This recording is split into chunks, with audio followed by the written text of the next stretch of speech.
Rodney Graham had his first solo exhibition in Spain at an art space called Espai Poblenou here in Barcelona. And at that time he had made a video which was presented for the first time here in Barcelona, and later on also another piece that's related to Parseval. Parseval is another key word to understand this relation between Rodney Graham and Barcelona, because he went to the Montserrat and in a kind of reenactment made again a series of Polaroids, which had been his very first work in 1975, 75 Polaroids. In 1994 he made 80 Polaroids in the mountain Montserrat. And it is very important now to mention the story of Lens. The book by Lens, written by Georg Buchner, was important for Rodney Graham as he discovered in the English translation a layout how two times in different pages the text was jumping from one page to the other by the word "through the forest." And this idiom, "through the forest," became the title for our exhibition, and also a metaphor, looking backwards now, a metaphor for the work of Rodney Graham. So in the mid-90s, Rodney Graham developed many medias to work in, like film, photography, writing, and now here, as we see in the last room, even light boxes.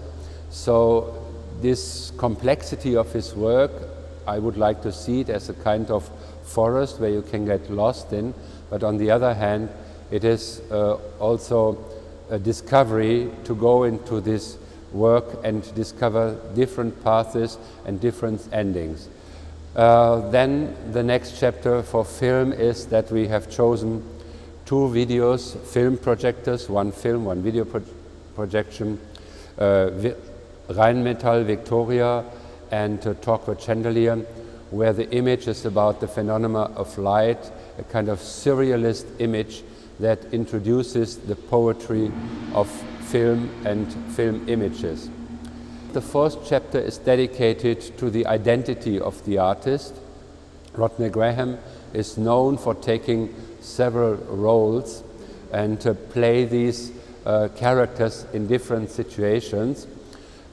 He became very famous in 1997, representing Canada at the Venice Biennial in Italy with his famous film Vexation Island.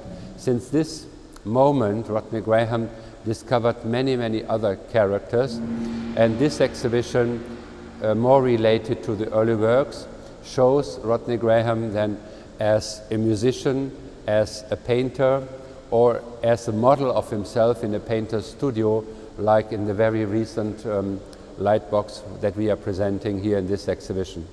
Last but not least, a very unusual media that might be seen even old-fashioned or academic.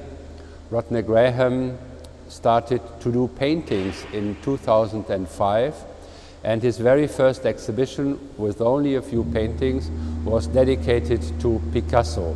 And thanks to the director of the Picasso Museum, we could even make a collaboration and have a fifth part of this show, Possible Abstractions, now in the Picasso Museum, a comment or a reaction or a homage from Rodney Graham to Pablo Picasso and to the culture of Barcelona.